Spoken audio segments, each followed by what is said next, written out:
জেনপাস Yuji 2024 এর model answer কি বেরিয়ে গেছে এবং যার মধ্যে অনেক অসঙ্গতি রয়েছে। এই অসঙ্গতি দূর করার জন্য আমি কয়েকটি প্রশ্নের উপর চ্যালেঞ্জ করতে চলেছি। তো সেই চ্যালেঞ্জের প্রশ্নগুলো দেখার জন্য তোমাকে অবশ্যই সম্পূর্ণ ভিডিওটা দেখো এবং আমি অনেক ইনফরমেটিভ কথাগুলো বলবো। এই অ্যান্সার কি ভুলের কারণে তোমাদের কি ক্ষতি হতে পারে বা কী ভালো হতে পারে, কাদের জন্য ভালো এবং কাদের জন্য খারাপ। তো সেজন্য অবশ্যই ভিডিওটা দেখো এবং চ্যানেলটি সাবস্ক্রাইব করে দাও, পাশে থাকা বেল আইকনটি প্রেস করে দাও। দেখো আমি এই 3টি কোয়েশ্চেনের অ্যান্সার নিয়ে আমি চ্যালেঞ্জ করব।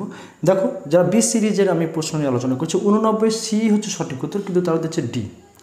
58 এ সিডি সঠিক উত্তর, তারা দিয়েছে এ এবং ডি। 47 বি সঠিক উত্তর, কিন্তু তারা দিয়েছে সি। এখন দেখো এই ঘটনার জন্য কী হয়ে গেল, যে তুমি যেটা সি করেছিলে ডি হওয়ার কারণে তোমার কত নম্বর কমে গেলো, 1.25।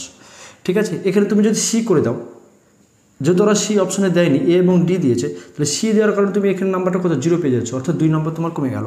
আর এখানে 47 তুমি বি করেছিলে, ওরা দিয়েছে সি, সেজন্য আবার 1.25 কমে গেলো, অর্থাৎ টোটাল 4.50 নম্বর তোমার কমে যাচ্ছে। অর্থাৎ যেটা গুড স্কোর হতে চলেছিল সেটা তোমার একটা ব্যাড স্কোর হয়ে দাঁড়িয়ে গেল।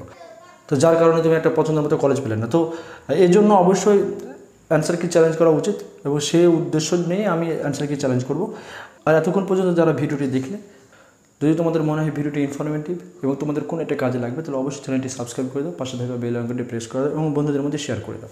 আমি এর পরবর্তী ভিডিও বা পরবর্তীতে আমি যে সমস্ত ভিডিও নিয়ে এসবো, তার মধ্যে একটা হলো কলেজ কীভাবে চুজ করবে, অর্থাৎ কলেজের কোন কোন বিষয়গুলো দেখে তোমাকে কলেজগুলো চুজ করতে হয়, বাস্তব অভিজ্ঞতা থেকে তোমাদেরকে আমি শেয়ার করবো সে সমস্ত কথা। আশা করছি তোমাদের ওই ভিডিওটা সকলের জন্য খুবই ইনফরমেটিভ হতে চলেছে। ঠিক আছে, তো চ্যানেলটি সাবস্ক্রাইব করে দাও, পাশে থাকা বেল আইকনটি প্রেস করে দাও এবং বন্ধুদের মধ্যে প্রচুর পরিমাণে শেয়ার করো। আর সবশেষে ভিডিওটি অবশ্যই লাইক করবে, যে ভিডিওটি দেখবে সে অবশ্যই ভিডিওটি লাইক করবে। ধন্যবাদ সকলকে, ভালো থাকো, সুস্থ থাকো।